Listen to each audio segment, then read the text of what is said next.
required some caution.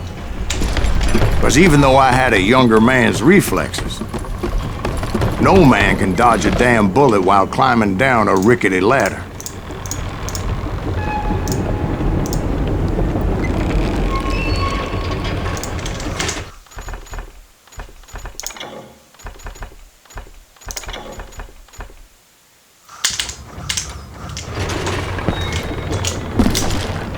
I needed to make a leap of faith. I was determined not to give up, however, as Sheriff Plummer seemed quite the despicable character. When the vigilantes discovered what the sheriff was up to, people were outraged. That 10,000 they put on his head would go a long way to helping me find old Bob. And I had made it my mission to settle that score come hell or high water. But first, I would have to make a choice. Take the elevator or climb the ladder. I picked the more convenient and more dangerous route.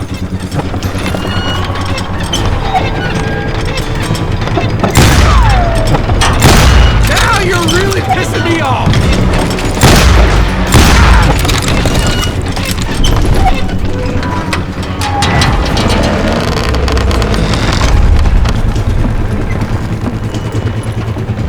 Was a mad dog killer, and the people of Nevada City deserved better. Nevada City? Well, I thought Plummer met his maker in Bannock, Montana. Right, well, he was the sheriff of both places at one time or another, but that's neither here nor there. The point was, taking him down would save a lot of lives, including my own.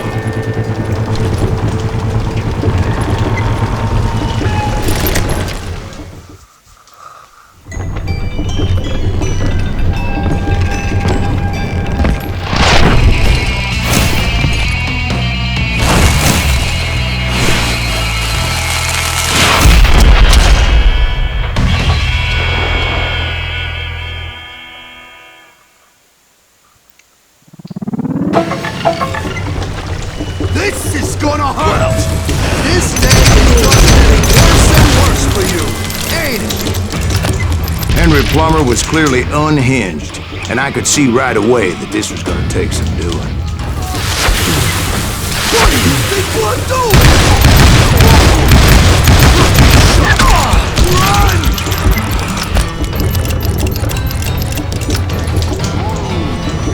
No blood money for you today!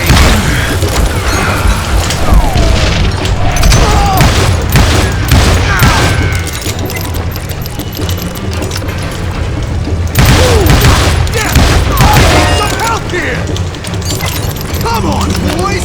Take this cocksucker out!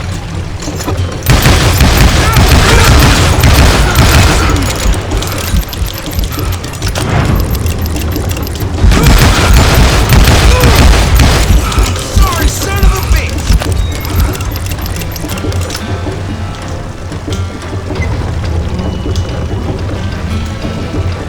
I'm gonna shoot you dead!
On your ass. I got a lot more dynamite than you.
That's how Henry Plummer died.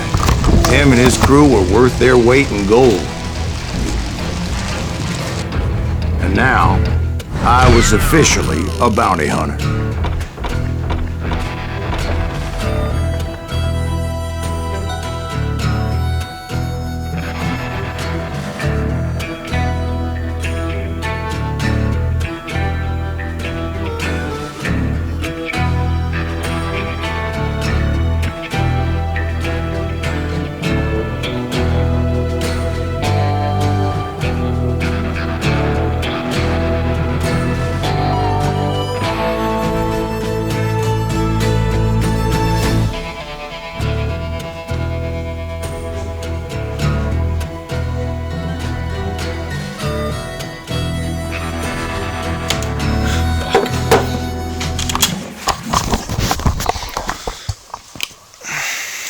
So, did you finally go after that?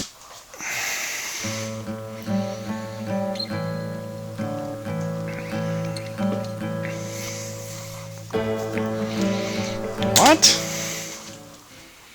I dodged death many a time, and that night in Abilene was no different.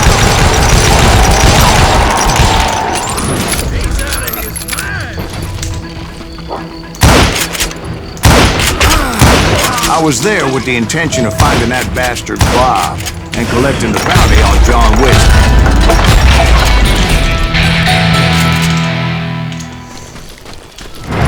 I thought the Texas Rangers got Hardin. Yeah, that's what they want you to believe.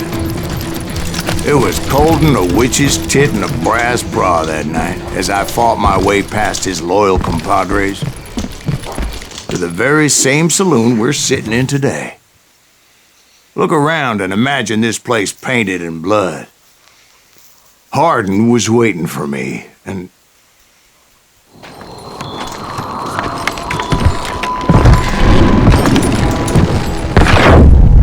Wait, I'm jumping the gun here. Let me back up and give you some background on this sumbitch. He deserves that much. Don't you think so, Ben? John Wesley Hardin was a killer. By the end, he confessed to taking the lives of 42 men. He was a bona fide folk hero by then, and had amassed a gang of armed miscreants and other assorted thugs. He and his men set up camp outside of town, and I was hoping Bob was among them. Shoot that son of a bitch! I had to spill a lot of blood to find out Hardin wasn't in that camp. He was carousing in town with his closest friends. Hardin's boys apparently didn't want me to reach the Bull's Head. Some were hightailing it into town to inform their Hefe of my unwelcome presence. Let the boys know we got another law dog. Do I have to do everything?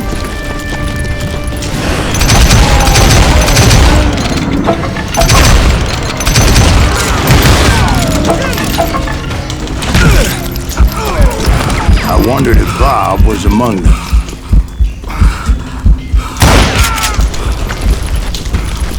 I am insane at this game.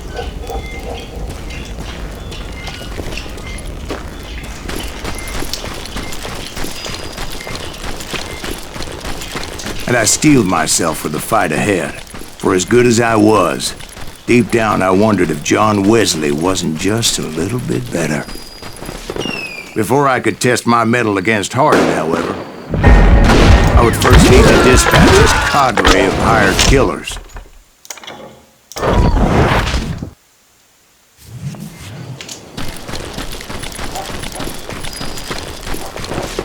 Before I could test my mettle against Hardin, however, I would first need to dispatch his cadre of hired killers. Most of these degenerates were beyond redemption, but John Wesley might have been a different story.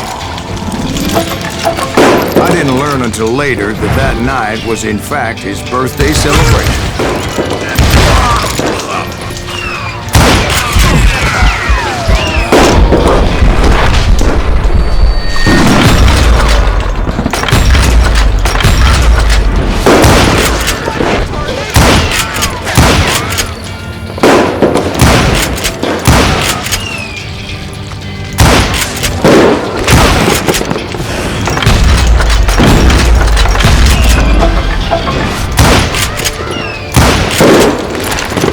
think I already mentioned that I found Harding in this very saloon.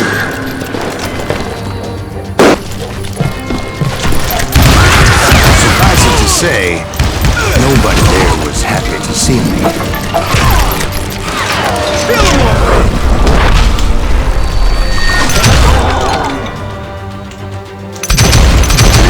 In fact, I felt a certain hostility. Yeah, you know you can't beat me.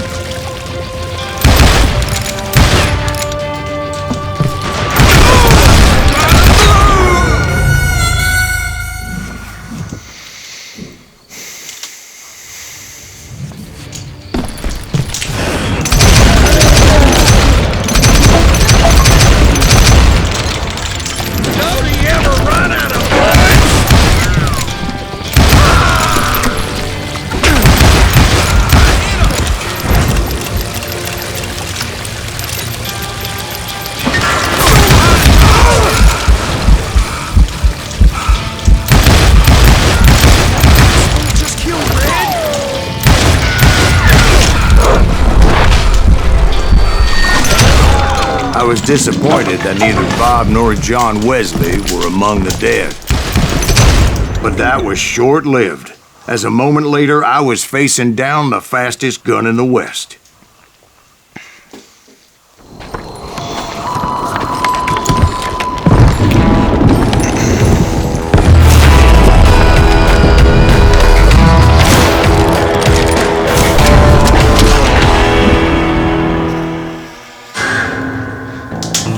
I felt a bolt of adrenaline, or maybe that was fear. He was well known for his tricks, and I knew I'd need my own if I was ever to defeat him.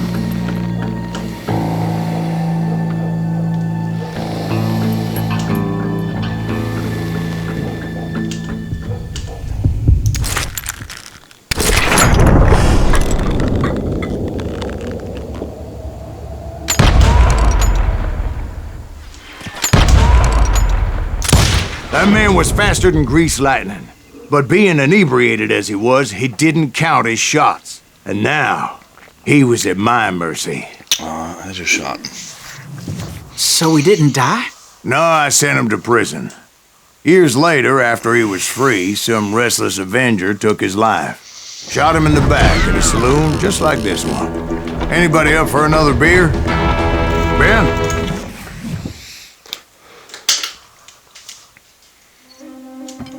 Thank you, darling.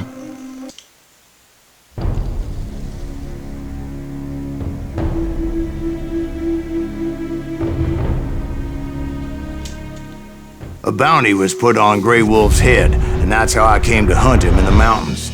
Mountains so high they tickled the nether regions of heaven.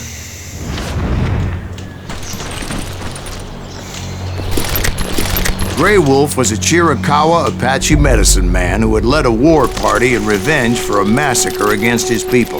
The U.S. Army had attacked his tribe during his daughter's sacred sunrise ceremony, and the slaughter was unspeakable. I understood his anger, as there's nothing more traumatic than seeing those you love die in a cruel and painful death. Right from the beginning, I couldn't shake the feeling that Grey Wolf was watching my every move. He led a band of young Apache warriors who wanted retribution and were more than willing to die for him.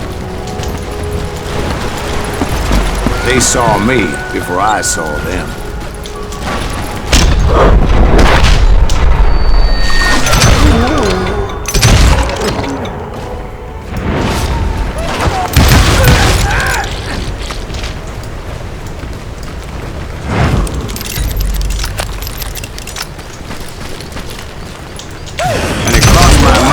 Maybe this wasn't such a good idea.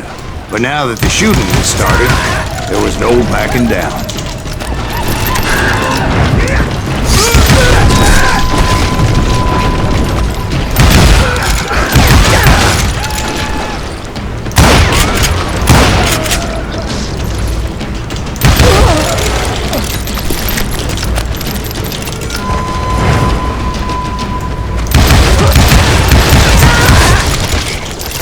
It was rugged country. The the winter home of the Chiricahuas. And that's why they had retreated there. I admit to having some regrets about going after them. But then again, I got a lot of those.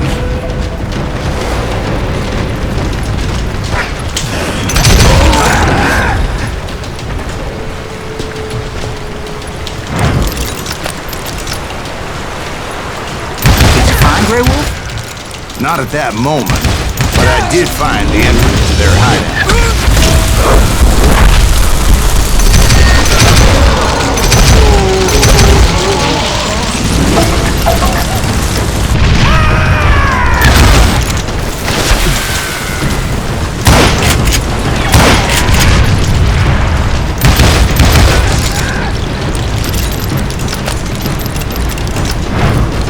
Deep crevice that led to a deeper cave. Don't tell me you've been there. Yeah, but it's not out of bravery so much as pure, angry cussedness.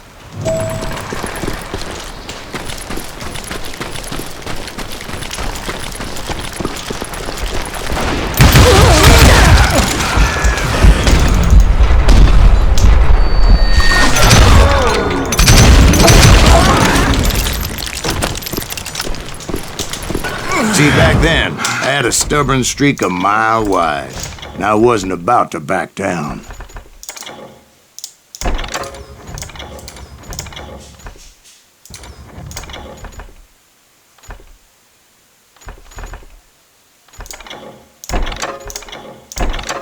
So it was like pitch black in there? Actually, it was pretty well lit. They had torches on the walls.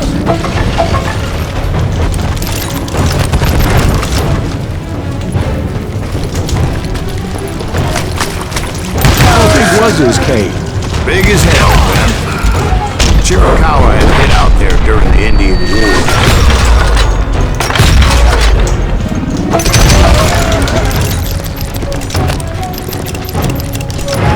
They thought it was haunted with the ghosts of those murdered by the horse soldiers. The cave was haunted with dead Indian ghosts? To be honest, I was more concerned with the live ones than the dead.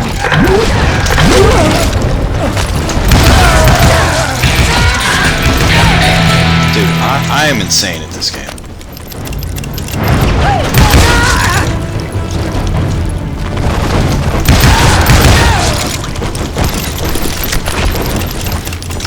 How come you know so much about engines? A few years back, I was married to 2 Mescalero women.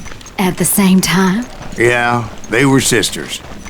Polygyny is traditional among the Mescalero. So what happened? Oh, I had to get out of there. Those girls never shut up.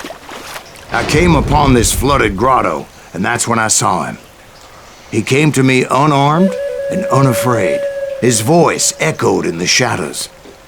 And I sensed he meant me no harm. You carry great darkness in your heart, and if you do not release it, it will claim your soul. The sound of his voice put some kind of ancient Indian spell on me.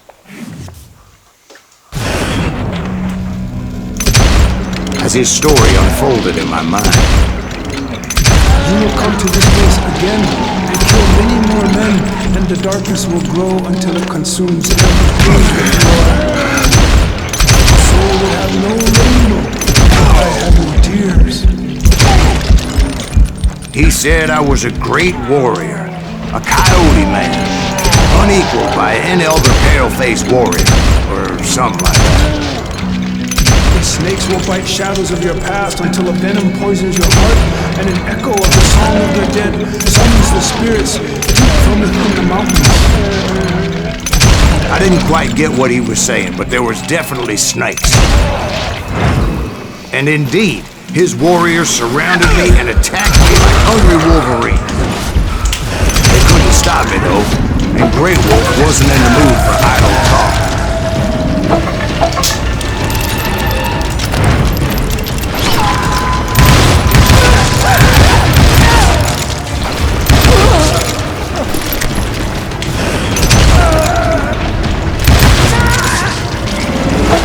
I swear I couldn't see any way out of this trap. but suddenly one just appeared, kind of like a miracle.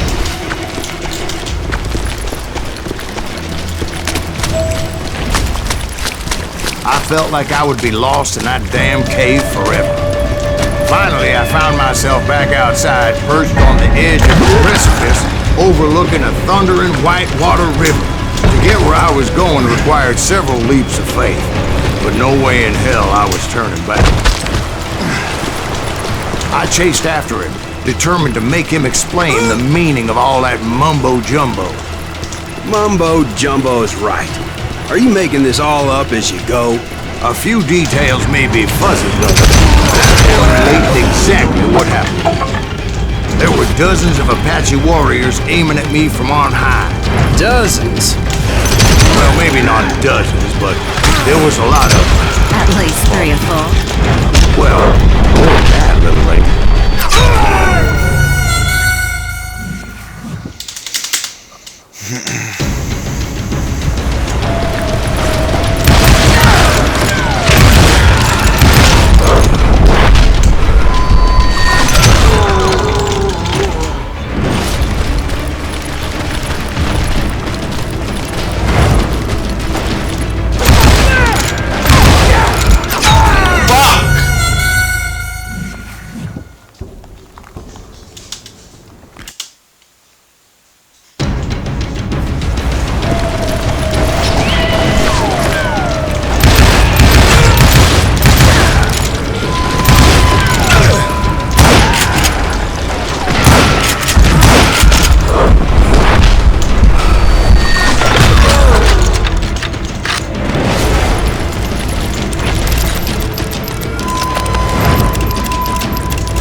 A steep climb up creek ahead of me and scrambled up those rocks like a mountain goat. I was determined to locate Grey Wolf and find out exactly what the hell he was trying to tell me. And wouldn't you know it, that crafty son of a bitch led me right into a trap. What kind of trap? Well, son, there had to be at least 100 Apaches around.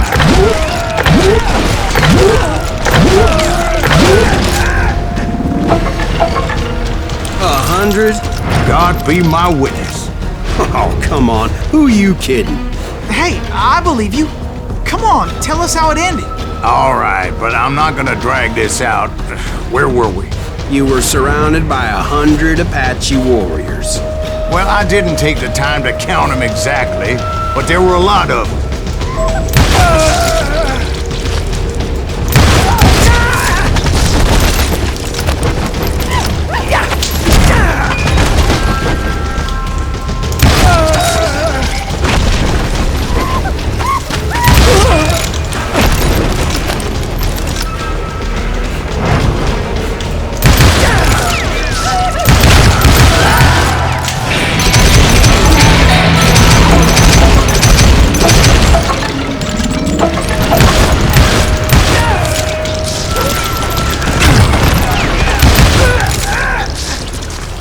And in the end, a path appeared before me that I had not seen before.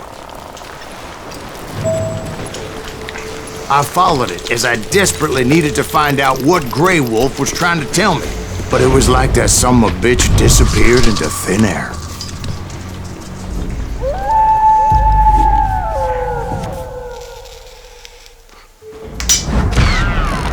Never did find him. And never did collect my goddamn bounty. Thank you, darling. It's interesting how the truth can sometimes seem might malleable, depending upon your point of view. Like how those dime novels make you out to be something you're not? Jack, don't be starting trouble. No, he's right. They do tend to exaggerate. Did they exaggerate your part in taking down the Daltons? Well, I was there in the flesh, boy, so I saw what happened firsthand.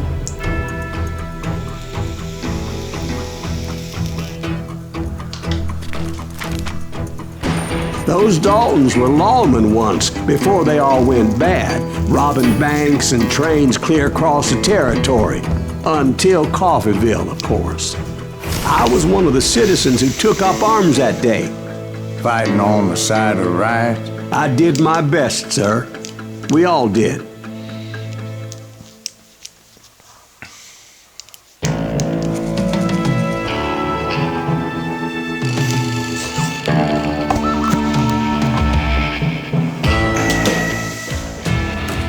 It was early morning.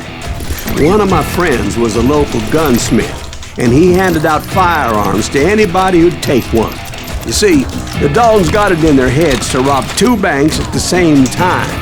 2 banks on the same damn street. The story was Bob Dalton's girl was always riding him about how he had no ambition. Oh, you're nobody next to Jesse James, you'd say. Finally, the bastard took his brothers to Coffeeville just to shut her up.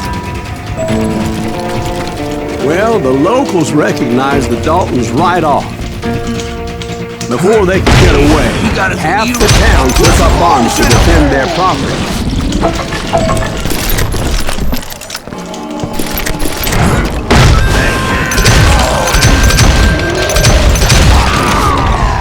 The brothers paid dearly for their stupidity. But everybody knows they had it coming. There's more to it than that. I read all about that day, so I know for a fact that it went down very differently. First of all, it was high noon. A posse of U.S. deputy marshals were on the rooftop across the street. Get ready, boys. They're gonna make a move. The lawmen had been tracking the Daltons for months, and now they finally had them dead to rights. Among them was a bounty hunter feared by many a lawbreaker. The marshals tried to get the Daltons to surrender. They'll give up eventually. We just gotta wait to send the bitches out. This bounty hunter knew that the brothers were far too proud to ever lay down their guns. Oh, son of a fucking bitch.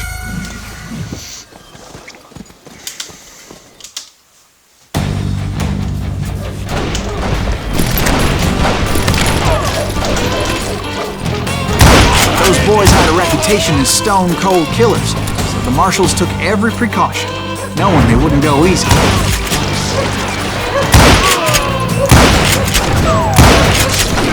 This man had no intention of letting the Daltons slip away. The marshals tried to get the Daltons to surrender. They'll give up eventually.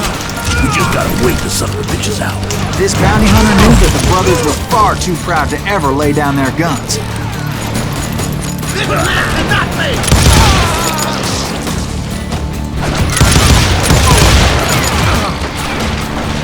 He went in there alone to confront those criminals. One of the marshals shouted, "Where are you going? Are you crazy?" Hey, where do you think you're going, dumbass? That rifle's mine. He saw a way to get around to the back of the bank. Then he figured out how to hit the Daltons from a direction they weren't expecting. A moment later, he was climbing up a steep ladder, laughing at danger as he did.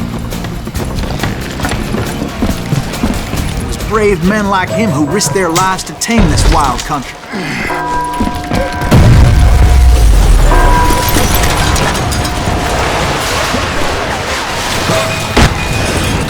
We've got company!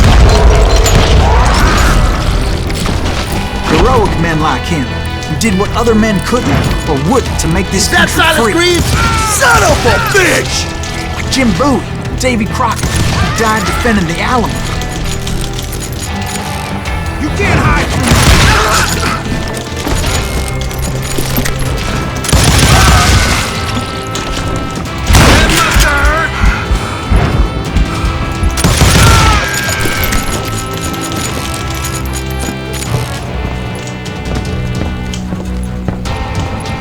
Over there!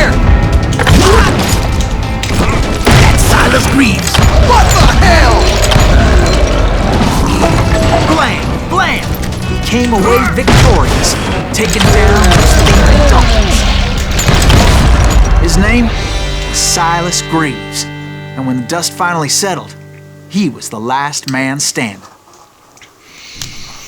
Sorry, kid, but that just wasn't the way it happened.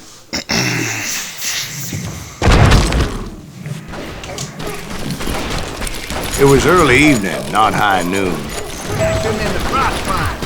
Daltons blew up a safe, and were all set to hightail it out of there. I was late to the party, and Coffeyville was already up in arms.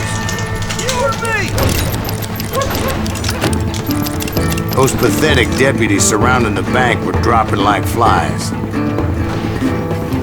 That's it for you!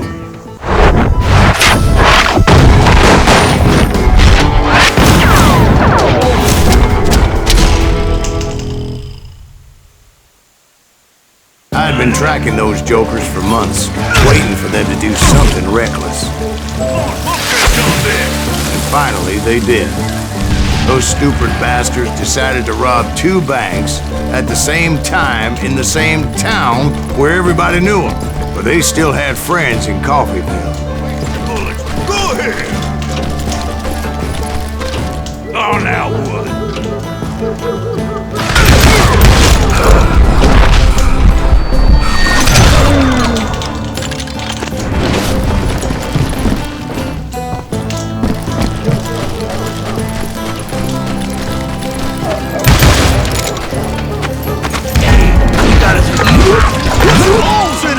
Those friends came after me like a pack of wild dogs, tooth and nail.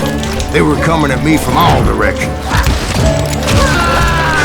I caught sight of the Daltons running with the money and didn't want to lose them. Problem was, they knew the town better than I did. To top it off, I found myself in the middle of another shootout entirely. Did the Daltons hole up in somebody's house? No, it was the Smiths, I believe. They were cousins of the Daltons, and they were shooting at the Browns, who were shooting at the Daltons, which wasn't any surprise, because those 2 families have been feuding forever.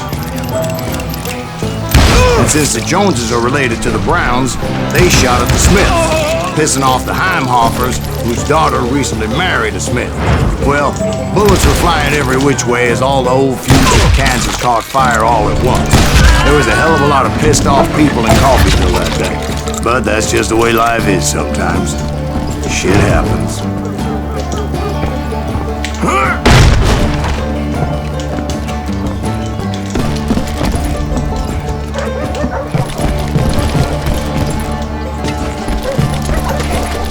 The Dalton boys knew I would never give up.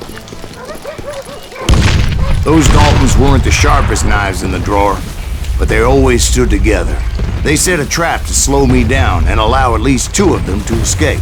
The 3rd brother stayed behind to plant me, just in case that trap of theirs didn't work.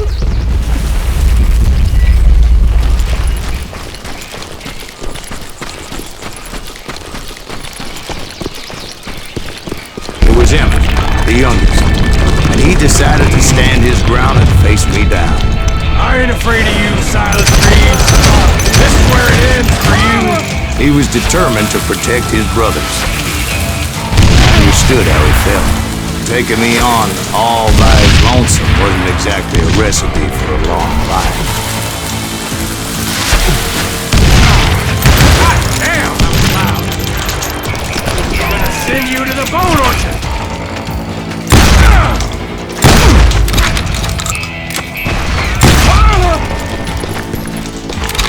You are dead, dog.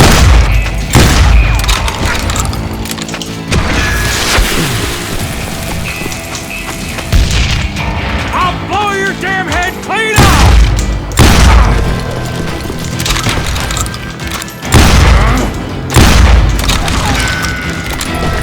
I'm gonna plant you where you stand.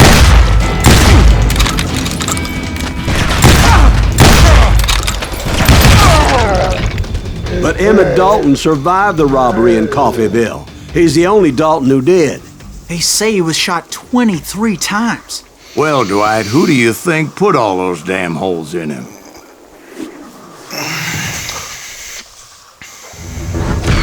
But I have to admit, that boy had...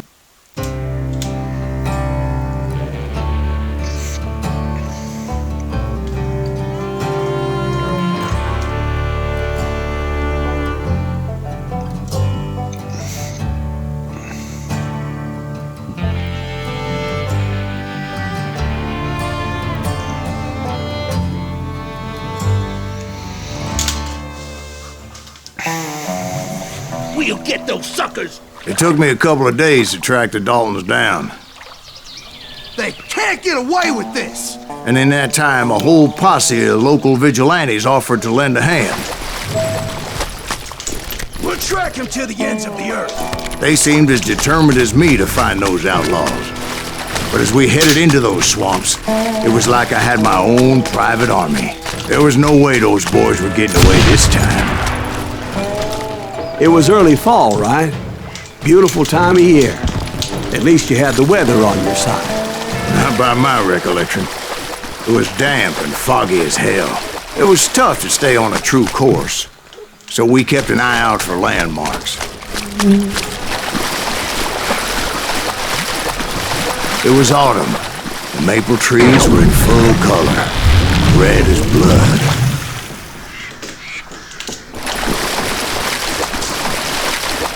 The rains that year were torrential, so the whole area was flooded.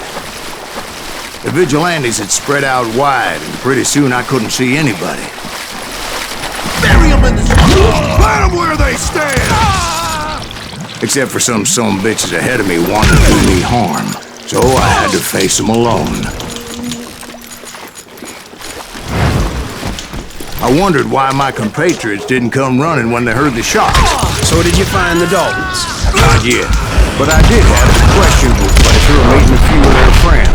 The boys had established quite a reputation by that time, so they attracted all manner of riffraff to their cause.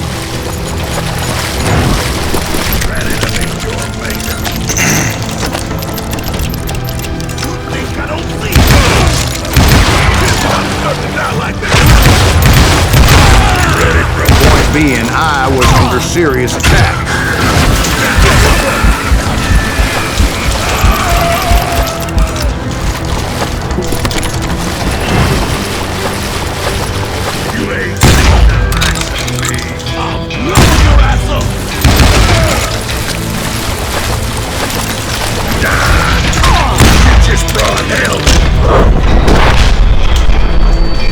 My reinforcements was nowhere to be seen.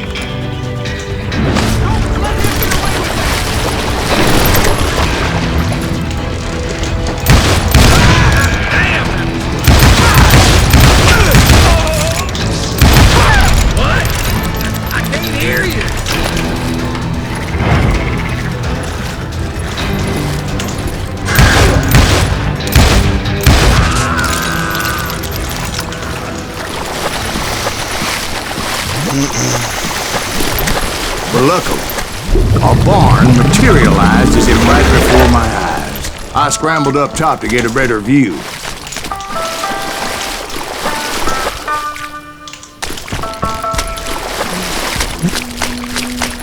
But just ended up falling inside. So, how did you get out? The barn doors was open. About right then, I saw some suspicious characters running through the bushes. Of course, I followed them. But that goddamn swamp was like a goddamn maze, and pretty soon I had no goddamn idea where I was. Steve? Steve! Huh? Oh, no, I'm listening. Indians surrounded me from all sides.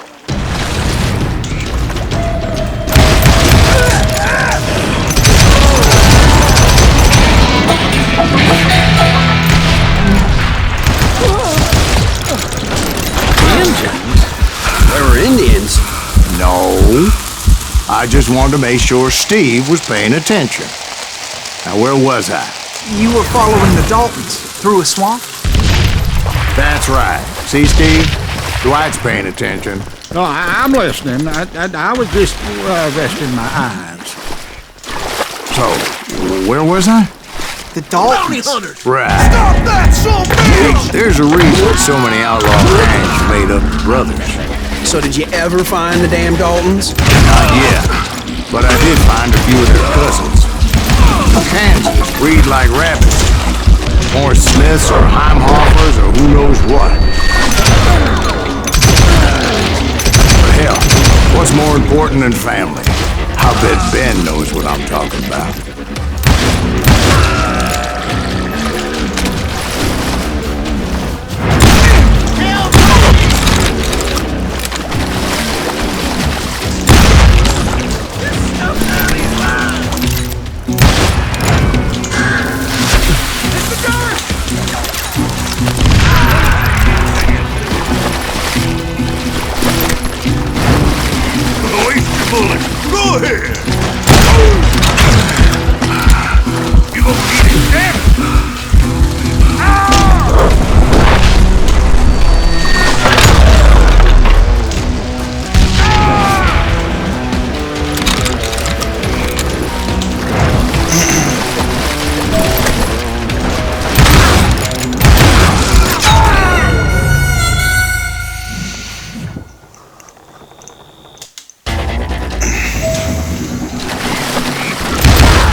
boys were out there somewhere, standing together against anyone who would threaten them.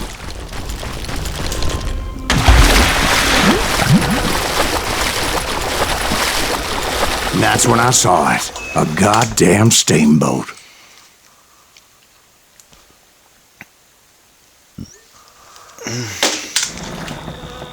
A steamboat in a swamp? Yeah, Steve, but this wasn't much more than a wreck, really. But how'd a damn steamboat end up in the swamps? Guess it floated off during the flood of '89. Now, was it a stern wheeler or a side wheeler? Does that really make a difference, Steve? It was a steamboat with a goddamn army on board. It was in that a fusillade of bullets come raining down from on high. And those vigilantes who accompanied me weren't anywhere to be found. But among those men that were shooting at me, I thought I saw some familiar faces.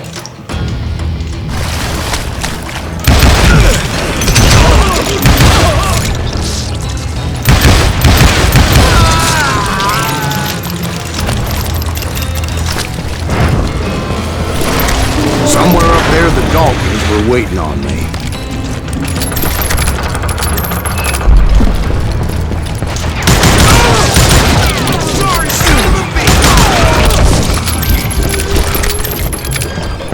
Sounds like you don't give up tunes.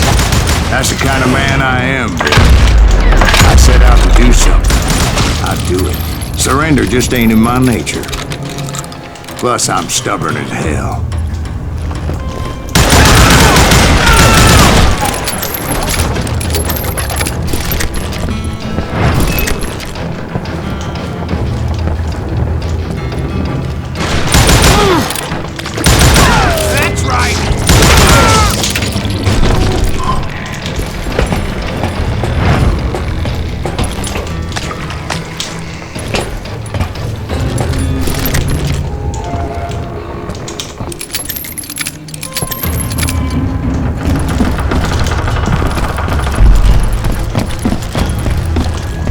Right about then, much to my relief, the vigilantes finally arrived. Their leader motioned at a cabin in the middle of the top deck, pointing me directly at the Daltons. I finally had them, after months of dogged pursuit. But it turned out that they had me. Take him out!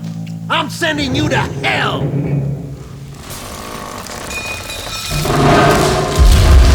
The Daltons had played me like a After fiddle. all, is it? Apparently, the vigilantes were on their damn payroll. They didn't just want to shoot me. They wanted to burn me alive. But finding my way out of a burning labyrinth proved to be quite a challenge. It was a riverboat, right? I mean, it's not like it was a goddamn ocean liner. Well, yeah, but I was in a Did you fight. hear about that ship that's been launched next year? Largest one in the world. We're talking about the Titanic. If you ask me, it's too blessed big. I don't think it'll even float. So anyway, Don't be stupid, Steve. They know what they're doing. They say that the Titanic is unsinkable. oh God, But getting back to that steamboat, how'd you get off it, Mr. Breeze? I took in a lot of smoke that day, so I admit my recollection might be a bit hazy. But somehow I managed to finally disembark. It was time to settle this once and for all.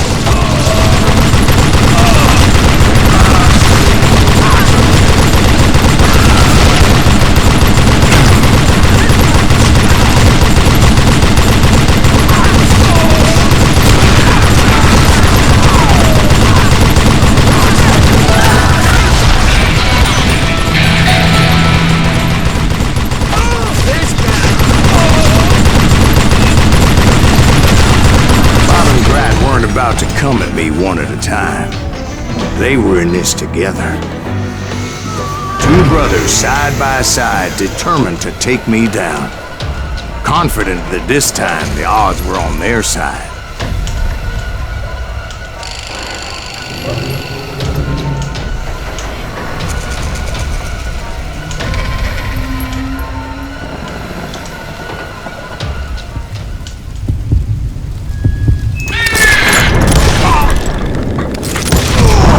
They got it wrong. A sad end for those two. If they'd only known that Emmett was still alive despite his wounds. Paroled 14 years later, he moved to California and sold real estate and lived off the legend of that fateful day. And the tragic death of his two brothers.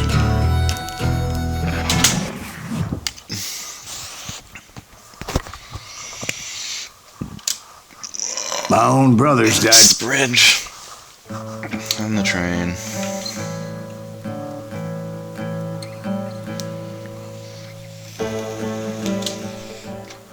I'd been on their trail for months, ever since they left their hideout in the Bighorn Mountains. Led by Butch Cassidy, they were a loose association of outlaws who robbed banks and trains from Colorado to Montana. Among them was the Sundance Kid, and that murderous hombre I was tracking, Roscoe Bob Bryant. Were you a part of that giant Pinkerton posse after the Wild Bunch? No, boy. A circus like that would have slowed me down. Besides, I wanted Bryant all to myself. I'd heard about a large shipment of gold being transported to Wilcox, Wyoming on the Overland Flyer. They blew the bridge with the intention of forcing the train to stop. I was determined to make that sumbitch Bob pay for what he did to my brothers.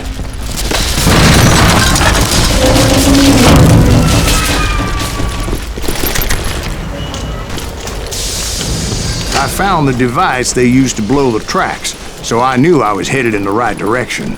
My ears are... Well, I made my way off unscathed and came upon a few members of the gang and had no choice but to dispatch them. From there, I had to negotiate an even more precarious route. But first, I would need to get my ass out of there.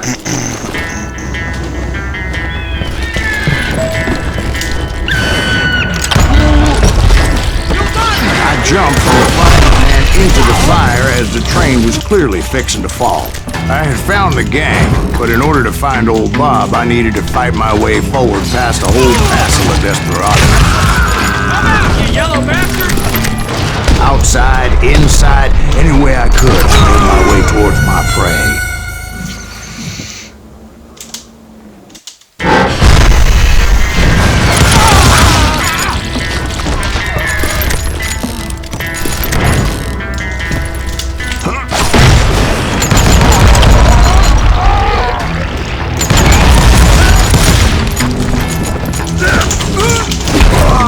What about the passengers? It was mostly a freight train, as I recall. There were no passengers aboard that day.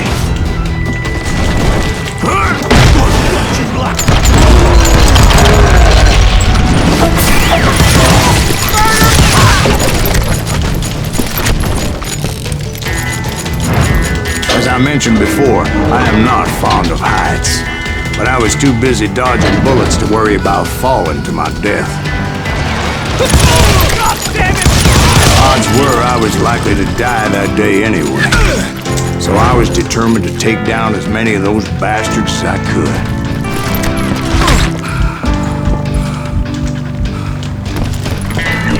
At times it was like shooting ducks in a shooting gallery. The only difference is these damn ducks shot back.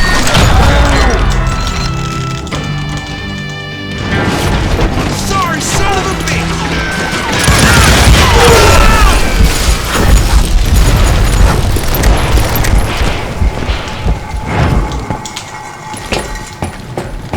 I kept hoping the law would show up and give me a You hand. mean like that giant Pinkerton posse that I read about?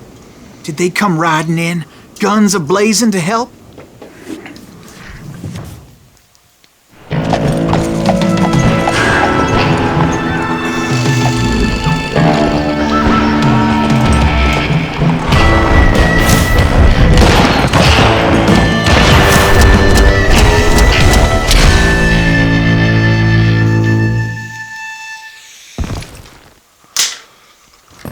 Help? From the Pinkertons? No, son. I had to fight the Wild Bunch all by my lonesome, as usual.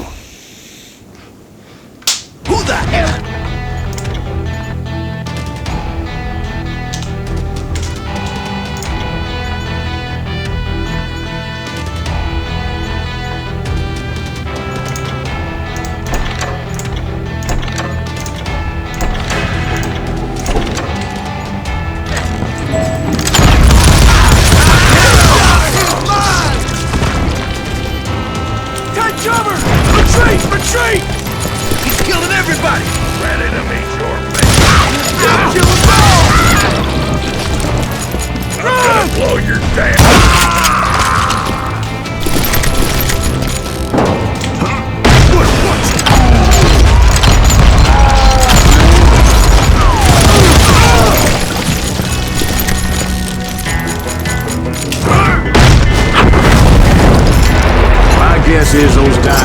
didn't portray this as it happened, did they?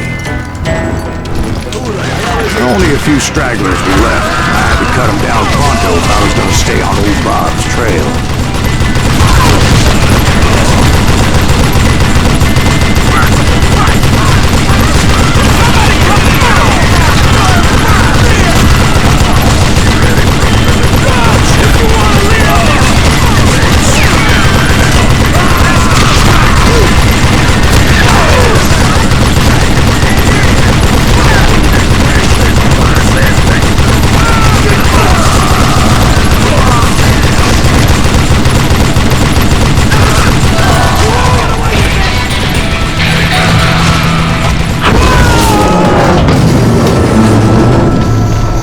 Once I silenced all those guns, I went searching for my nemesis, determined to finally have my justice. But the only survivor who welcomed me was George Flat-Nose Curry. Who was he?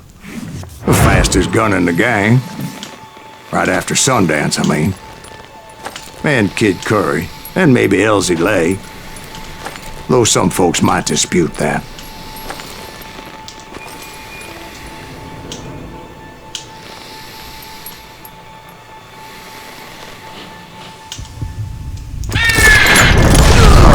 On that very same day, Butch Cassidy and the Sundance Kid decided to leave the Wild Bunch behind and decamped for South America.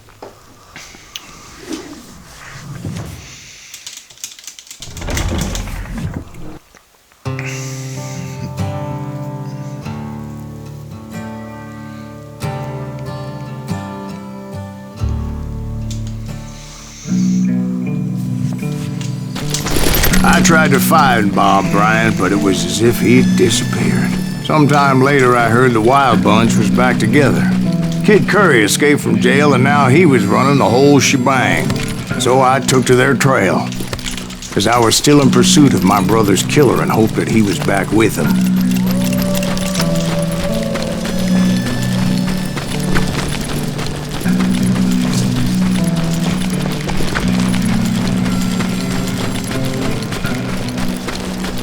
That kid. He's kinda crazy. Don't let him hear you saying that. Anyways, I tracked those boys to a camp right outside Parachute, Colorado. Who's shooting at us? Being outnumbered, I didn't bother with a warning shot. I just started taking those bastards down. Old Bob wasn't among them, and neither was Kid Curry. I could sense him close by, however, plotting something nasty. I just needed a clue as to their whereabouts.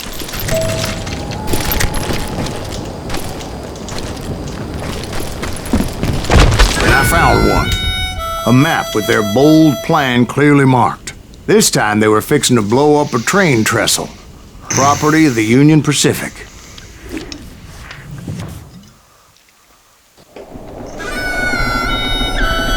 The plan clearly indicated how they were fixing to undermine several of the weakest wooden supports.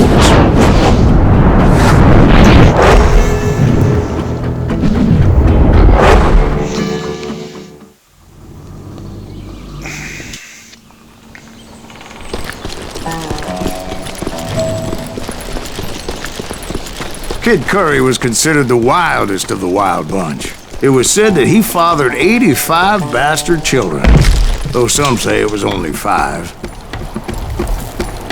Kid Curry had bragged to a whore how he was gonna rob a train heading to the U.S. Mint in Denver. And that whore, Fat Sally, she told me, the bridge was rigged with dynamite. So I decided I'd best be careful confronting those bastards.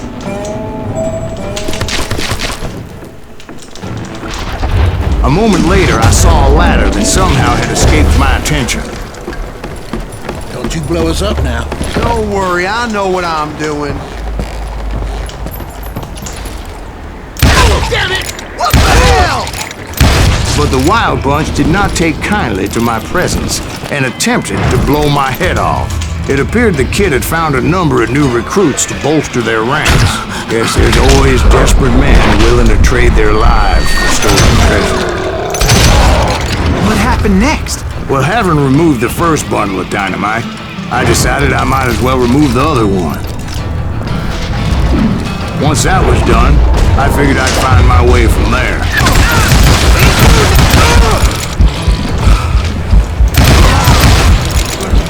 One sorry son of a bitch!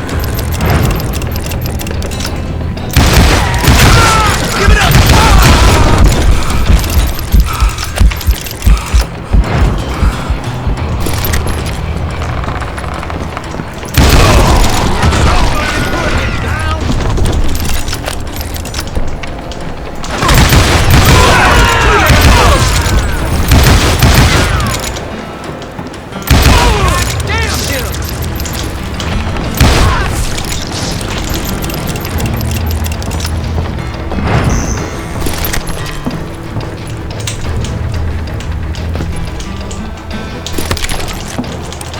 Ready to meet your fate.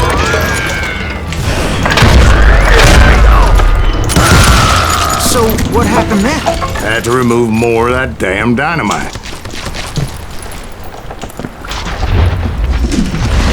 It must have been terrifying trying to make your way across. I was sweating it a bit, but then I noticed a footbridge tied up on high, so I shot the rope.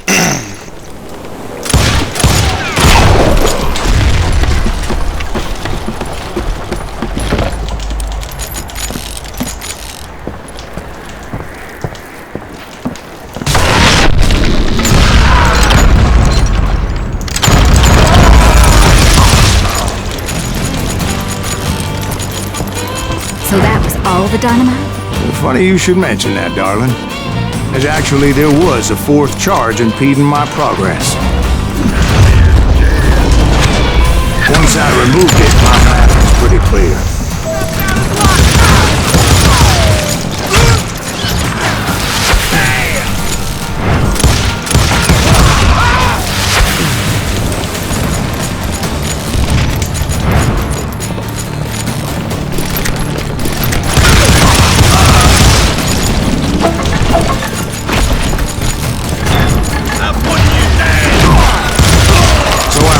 Onward, to realize that that way just wasn't going to work. I needed an alternate path forward.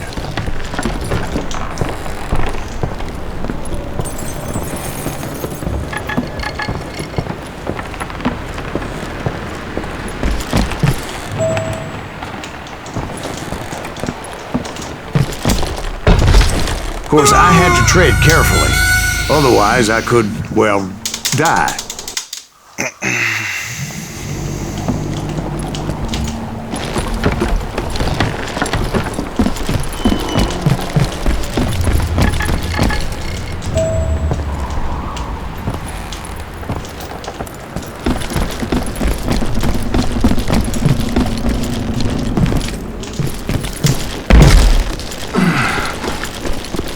Luckily, I found a cave, and as I made my way back to the bridge, I saw something that concerned me.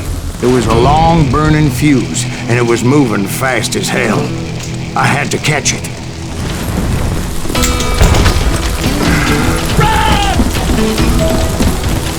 The burning fuse was so damn quick, I had to run like the wind. I almost had it, but no. Thought I was gonna have a coronary when I lost sight of those sparks. My heart was pounding like a sledgehammer. I knew that failure meant boom. Then, finally, at the last moment. Whew. Of course, I was successful, or clearly I wouldn't be talking to you folks here today. Naturally, I removed the last dynamite charge. Well, it was a touching reunion. But by this time, I was thoroughly exhausted and dragging my ass, as I was not a young man anymore.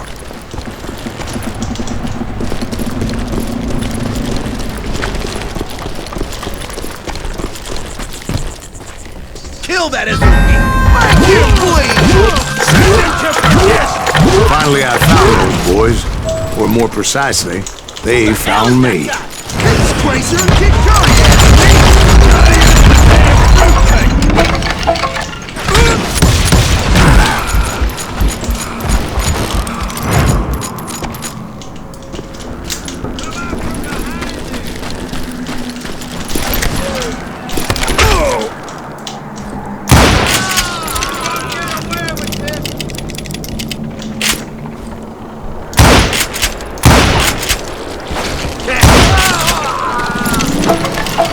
Just when I thought things couldn't get worse, Kid Curry opened up on me with a goddamn Gatling gun. It was hidden in this tunnel and pretty well shielded.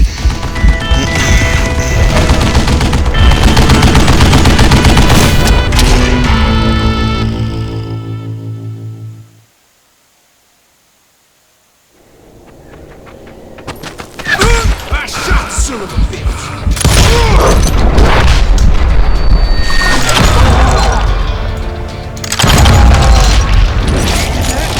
Just kill Red?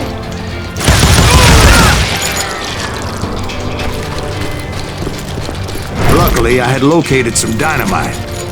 I still, however, had my work cut out for me. Damn!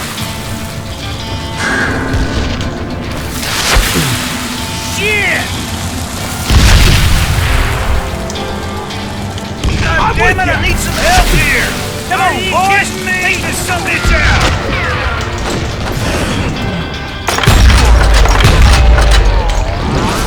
Got him! Fuck you, a new one! Beat that bastard! Eventually, I brought that tunnel down. That's when I met Kid Curry himself. He had decided to stop pussyfooting around and deal with me personally.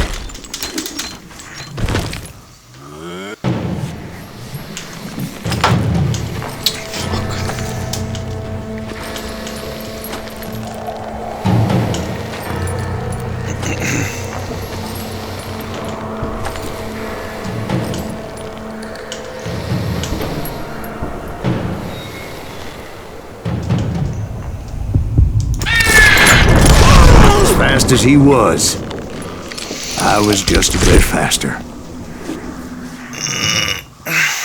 And as he lay wounded, I demanded to know the whereabouts of Roscoe Bob Bryant. He shouted at me, "Is that what this is about? Bob went with Butch and Sundance to South America. You ain't never finding him."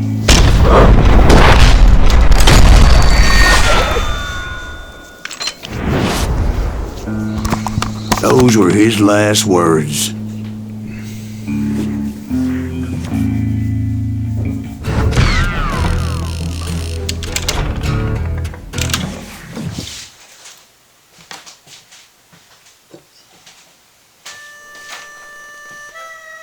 So, Bob Bryant got away? I knew I'd never find him in South America. What about the other killer? Yeah, you kinda glossed over that one. Well, I found Jim not long after my showdown with Ringo. At the time, he was riding with the James Younger gang. Did I neglect to mention that?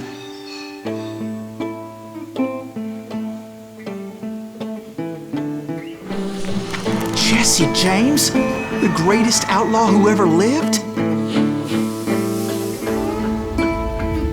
Jesse and his kin rode with Quantrill when he raided Lawrence, Kansas, and killed near 200 people, boy. Nothing great about that. And from there, him and his brother went on to rob banks and trains from Kansas to Missouri. Which is why there was such a rich bounty on their heads. 40 grand for both of them, dead or alive. That's one hell of a payday.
at me from every which way. I knew I'd have to fight my way forward if I was gonna find this hill.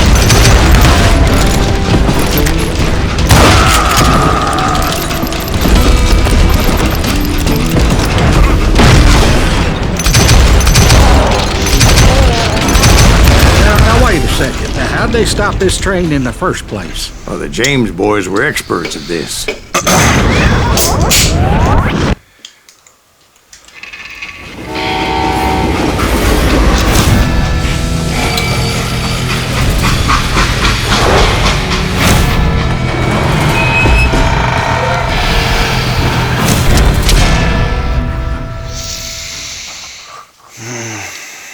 They hopped a freight train having heard there was a big payroll in the express safe.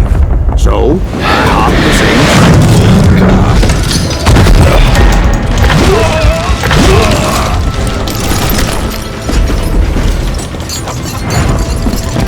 The James Younger gang was decimated after that little fiasco they had in Northfield, Minnesota. So Jesse needed more men and took on the killer I was after, along with a host of others. I was hoping to find my man and put a bullet in his head. Climbing around that train, I must have swallowed 100 damn bugs before I reached James that... Younger gang pulled the first train robbery west of the Mississippi. Sounds like you hold them in high regard. Everyone knows they were the most famous outlaw gang ever. And you took them all on by your lonesome. Again, I'm finding this all a little hard to swallow, friend. Well, maybe you need to wash it down with some whiskey. By the way, did I mention that train was flying down those tracks like a bat out of hell?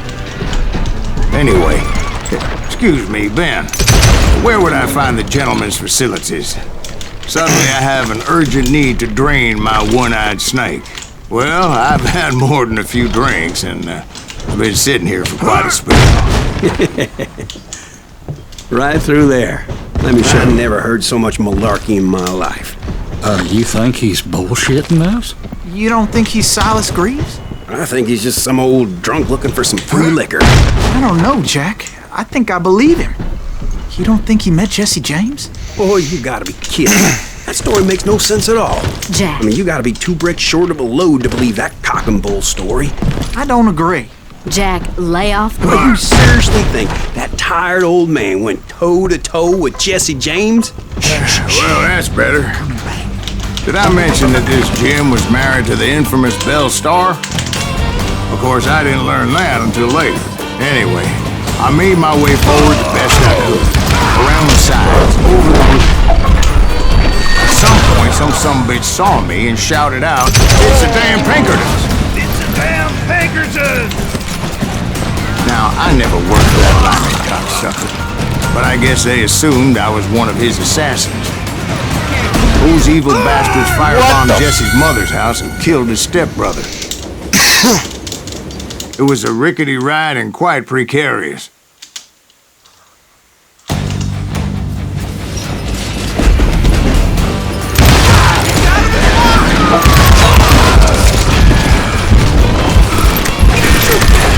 Son of a bitch!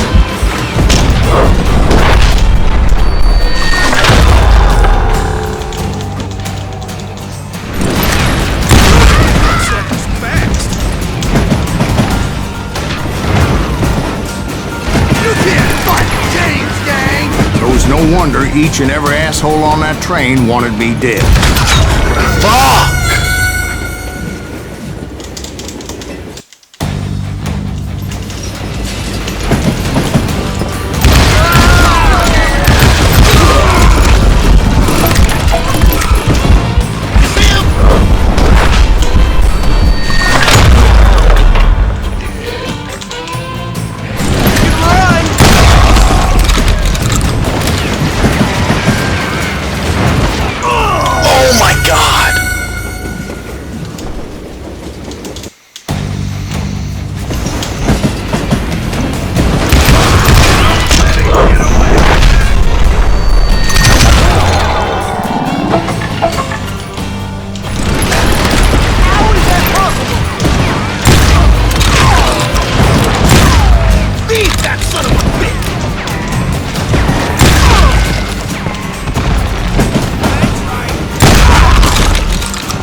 Everybody's always mistaking you for somebody else, aren't they? Why is that, I wonder? You rightly know, Jack. I'm just telling you how I remember. I bet you are.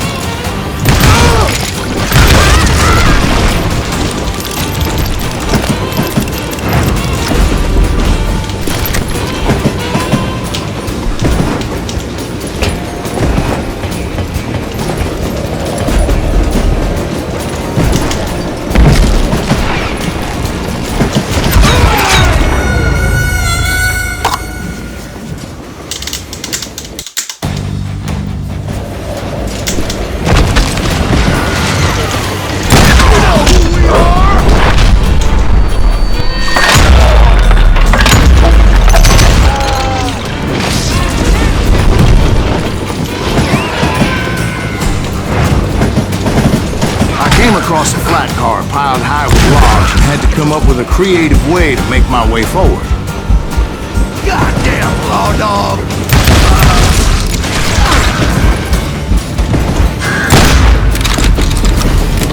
Show yourself!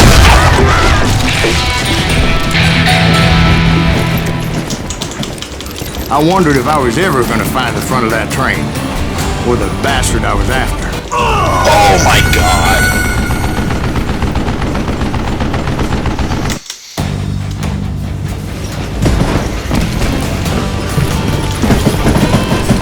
Right about then, I was attacked by some asshole on a Gatling gun. Well, seems like you run into a lot of them. Asshole? Gatling guns. Yes, I did.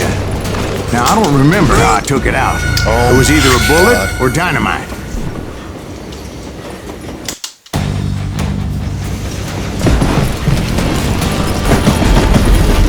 Right about then, I was attacked by some asshole on a Gatling gun.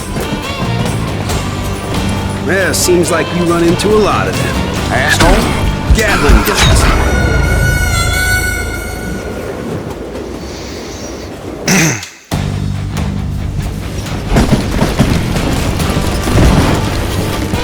Right about then, I was attacked by some asshole on a Gatling gun. Well, seems like you run into a lot of them. Asshole? Gatling guns. Yes, I did. Now, I don't remember how I took it out. It was either a bullet or dynamite. Where would you find dynamite? Does it really matter, Jack? You're messing with the flow of the story here. Hey, gotta reload!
I was looking for Jim and shooting any son of a bitch stupid enough to get in my way. And that included Jesse James himself.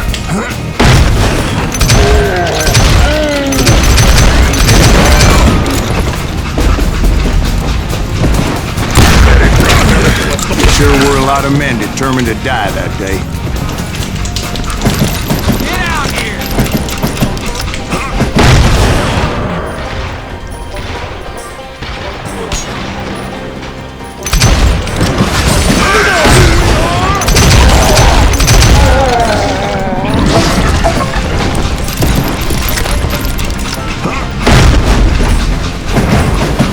It was then that Jesse detached the express car from the rest of the damn train.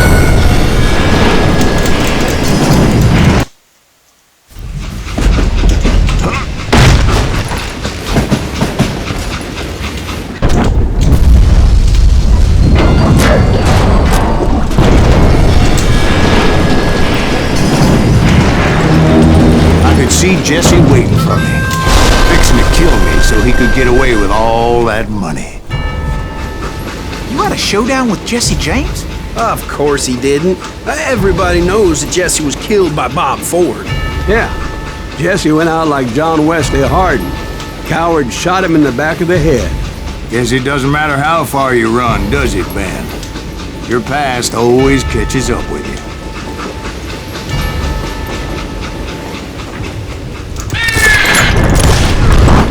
Yeah, I didn't kill Jesse James. Just wounded him bad enough to convince him to hang up his guns. What about that Jim fella? What happened to him? I figure he was up front with a gun to the engineer's head. That bastard slipped away again. I'll tell you how I got him. But first I need to wet my whistle.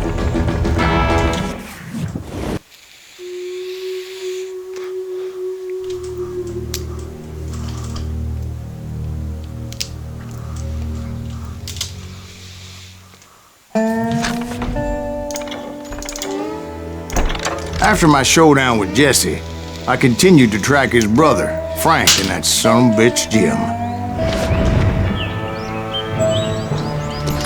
I followed those bastards into the high mountains as they were going to ground.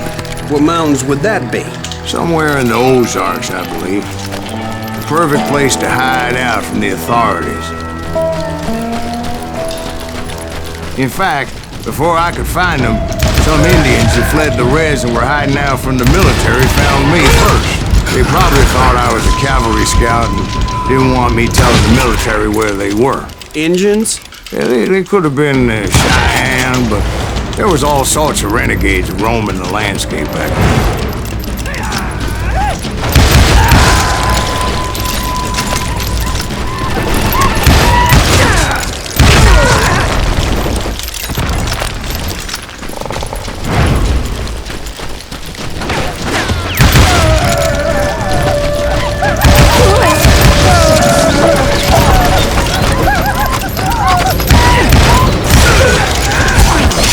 Oh my god, dude.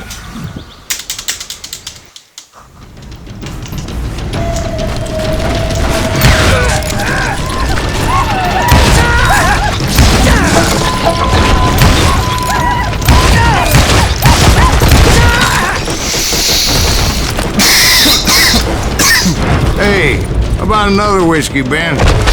Nothing better to soothe the troubled soul.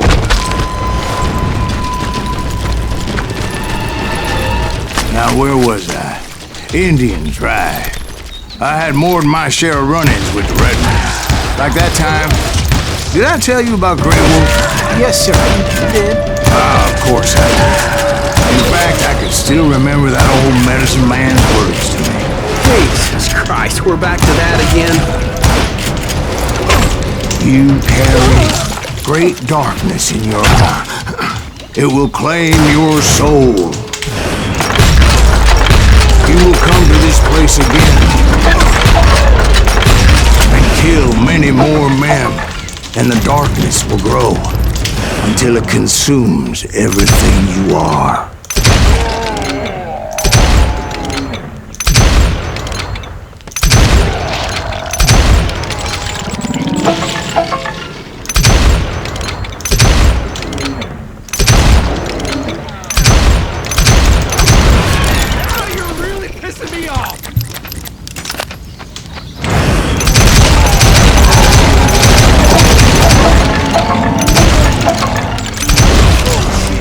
So, did you ever find him? Who? The man you are after. Let me ask you something, Ben. You ever think about death? Mr. Greaves, are you all right? Ooh, death. Oh, death. Won't you spare me over till another year? What is this that I can't see with ice cold hands taking hold of me? Well, I am death, none can excel. I'll open the door to heaven or hell. Oh, death. Oh, death. Won't you spare me over till another year? So, are you going to answer the question? What question is that? Jim Reed. Did you ever find him? Reed was indeed that son-bitch's surname. That's right, Ben. A despicable character. I remember him laughing like a hyena that cold morning they lynched me and my brothers. He was intent on avoiding my vengeance, but nothing was gonna stop me. Nothing. Bro.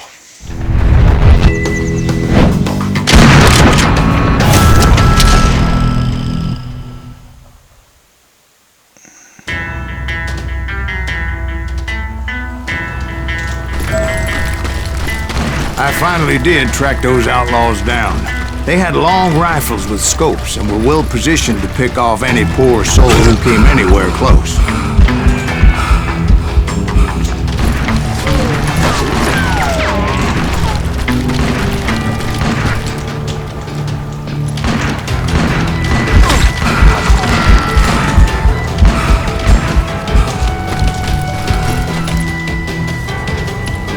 I'm guessing Frank James believed I was responsible for the demise of his brother Jesse. I couldn't really disagree with the man, as I thought Jesse was dead then as well. He backed off as I closed in on him, but he was still intent on killing me. And when I closed in on him again, he backed off again, looking for a better angle on me. Hell, I can't fault Frank for wanting his revenge, as I was there for the same damn reason myself. At this point, I'm guessing you think Silas Greaves is a worse murderer than Jim Reed ever was. No, sir. A man who spent half his life killing somebody's brothers, fathers, sons.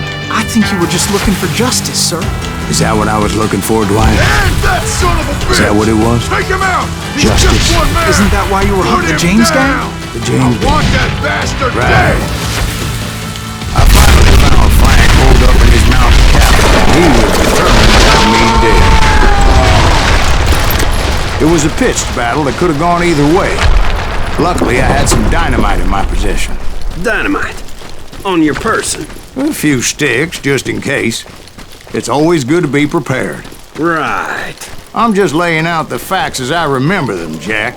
And that old shack, well, it went tumbling right off that cliff. With Frank James still in it? Yes, sir. Oh, But fuck. Frank James is still alive, living in Missouri, showing folks around the family farm for 25 cents a tour. I didn't say he died in the fall, now did I?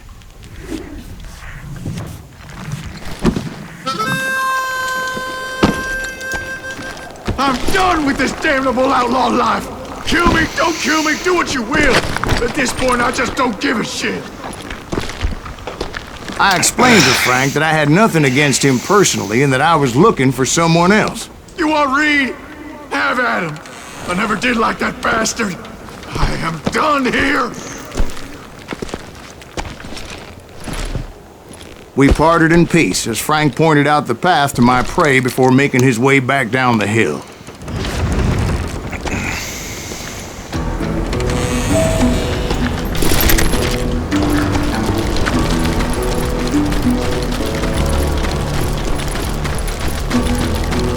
I was determined not to let that murderer escape my revenge again.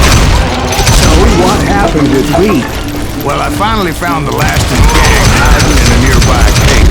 First, I had to dispatch the lookout. But rather than wander in willy-nilly, I decided it would be better to smoke that sumbitch out. "Hey, Reed!" I shouted. "No wonder you're so ornery. Can't be easy being married to Belle Starr. While you're off providing for the family, she's spreading her legs for every Tom, Dick, and Cole younger. Not an attractive woman exactly, but very friendly. At least she was to me." Son of a bitch! It was then that the last bunch of bandits jumped out of hiding. Why won't this asshole give up? Would someone please kill him?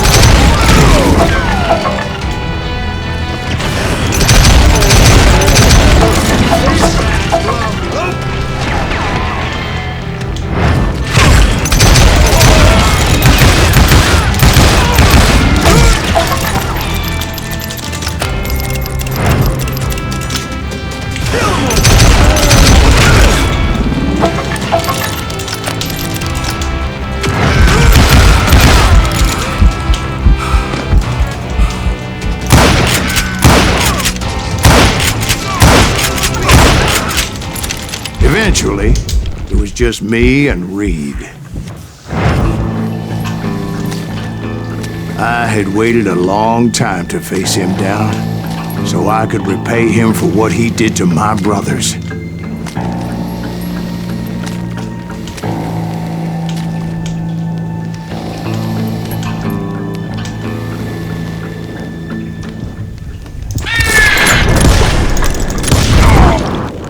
And repay him I did.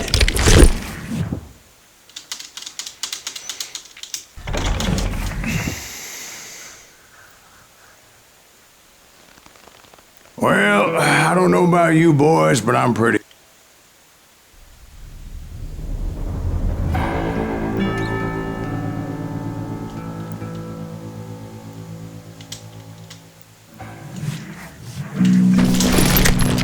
"40 years I had waited to get my hands on the last of my brother's killers.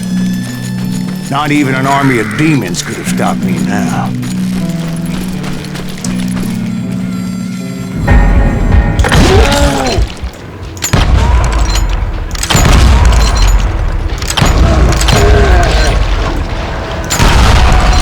Both Johnny Ringo and Jim Reed fell fairly quickly, but the last one, Roscoe Bob Bryant. That son of a bitch had managed to escape my vengeance time and time again. I couldn't even be certain I'd recognize him after all those years. By now, he had to be close to 70. But for all you know, he could have been dead. That thought had indeed crossed my mind, as did others. For instance, did my thirst for vengeance turn me into something worse than the man I was after? By this point in my storied career, I had killed more men than Bob Bryant ever had.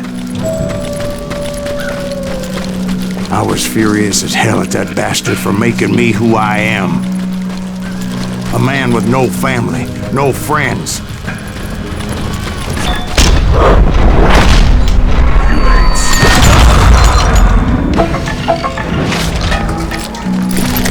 Nothing could stop me from taking his life.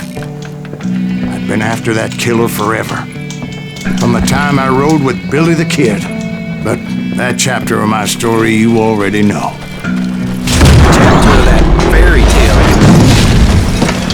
Suddenly it was 1910. There I was, an old man roaming a ghost town dead almost 2 decades. But I wasn't about to call it quits.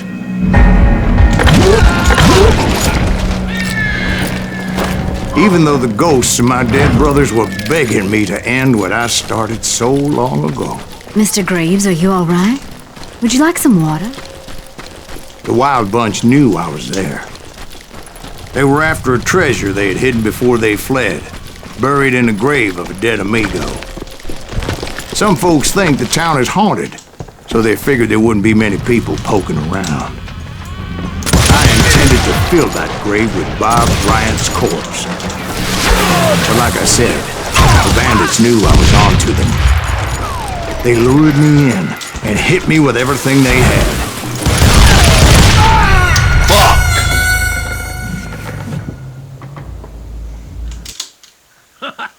This is gonna hurt. Get the cover!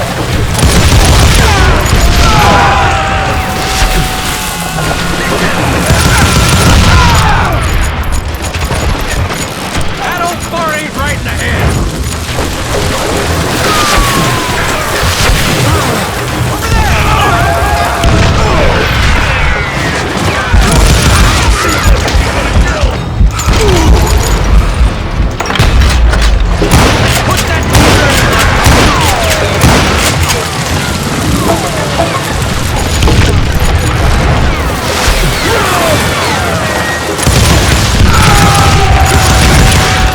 But you obviously prevailed since you're sitting here telling us today. Actually, in that moment, I did not prevail. So I suppose we're talking to a ghost. Funny you should put it like that, Jack.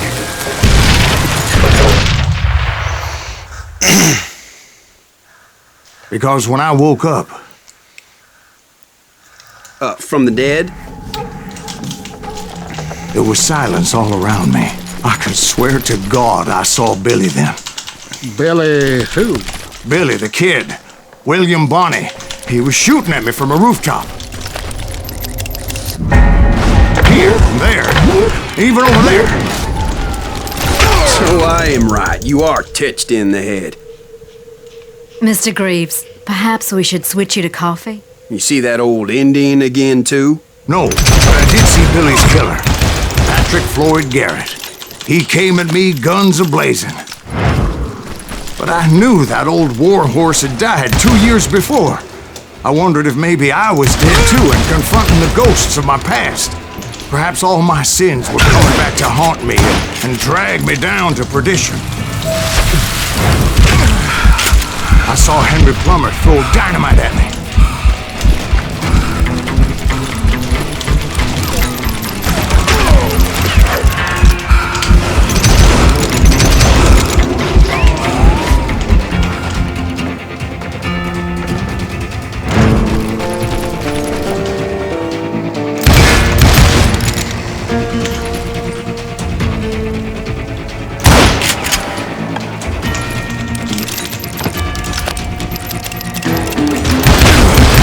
In the gates of the cemetery, I saw John Wesley Harding, just like I remembered him.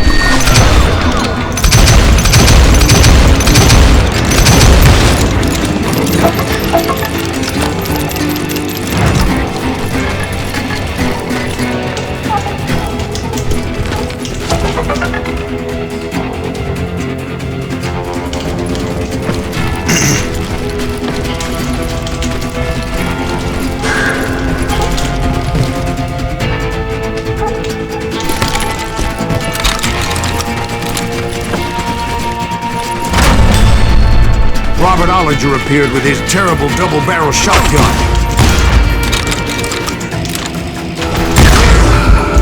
No ghost army was stopping me. My father-in-law got hit with a fallen branch. He spent the rest of his life talking to dogs. Newman Hayes Clanton, William Brocious, John Peters Ringo, they all wanted me dead.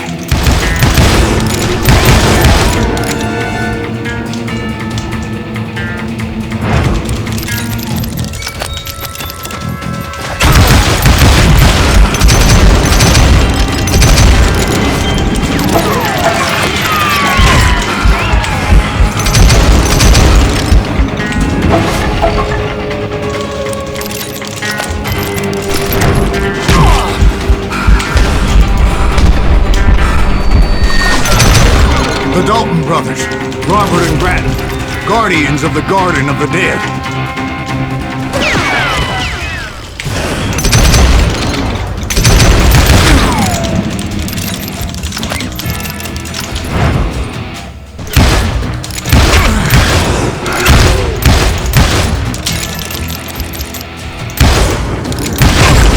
George Curry and Harvey Logan, alias Kid Curry, both thirsty for vengeance from the great beyond.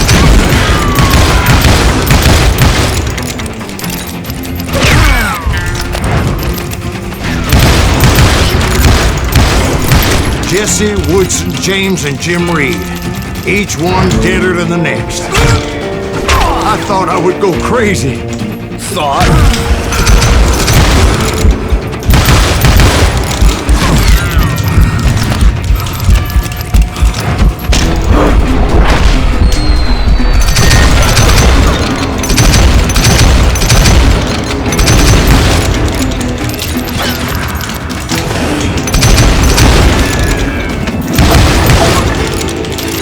Finally, I saw Harry Alonzo Longabaugh. The Sundance Kid?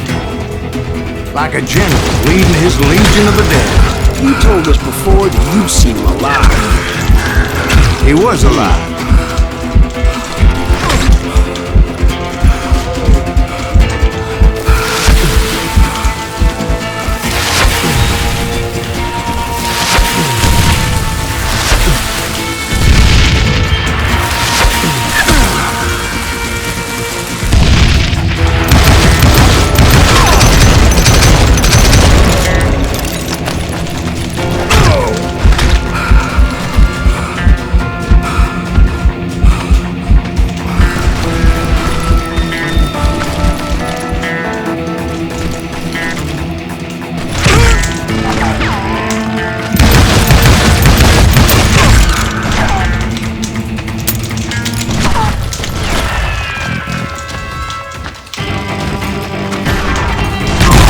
What the...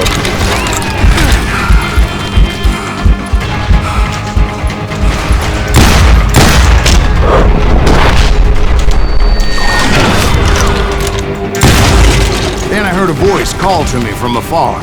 It was Robert Leroy Parker, a.k.a. Butch Cassidy, coming at me from out of the fog. Thanks for taking care of that bastard.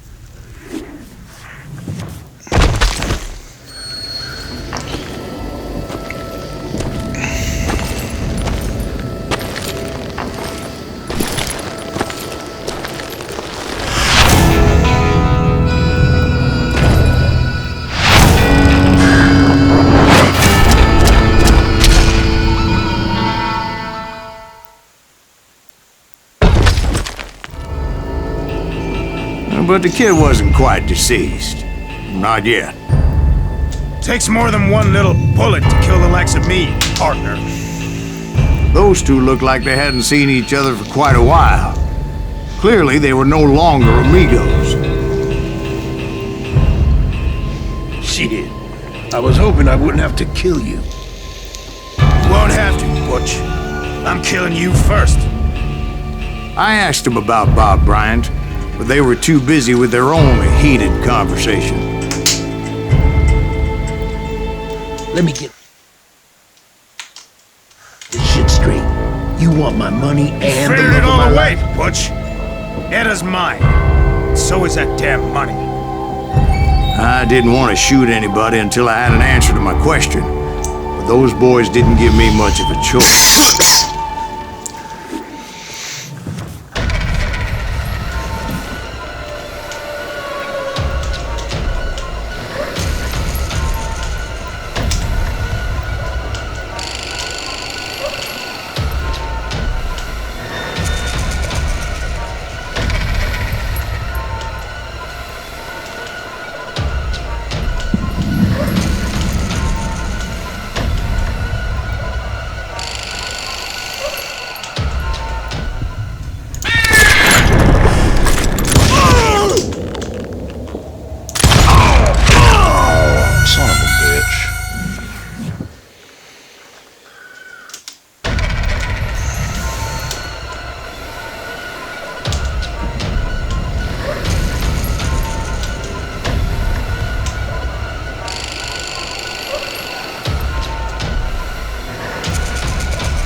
Butch Cassidy and the Sundance Kid died there in that cemetery not 6 months ago.